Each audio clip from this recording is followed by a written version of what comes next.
This is the carburetor for Kawasaki KT12. As you can see, it's got a knob on the side there. These gaskets, they've all got knobs on the side, so you can't go wrong with them. The only way you could go wrong is if you turn it like that, but as long as you don't turn it like that, you wouldn't go wrong.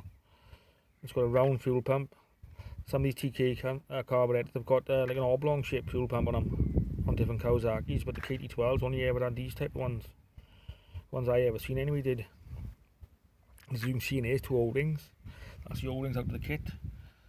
I don't know what that O-ring does, I've never seen that one in any of the things. As you see them 2 O-rings in there, there and there. But that's the carburetor kit you exactly want to be looking for. See them all there.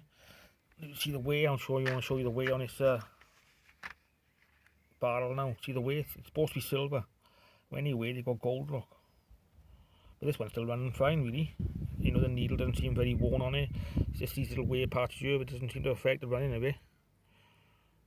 That would mainly affect the idle hour though, not full speed, it wouldn't touch it. Only the idle, but you know, could make it run faster at idle and stuff and unstable. But that is the kit. If you look at it again, so I'll take a long look at the kit, that's the kit you want to be looking for.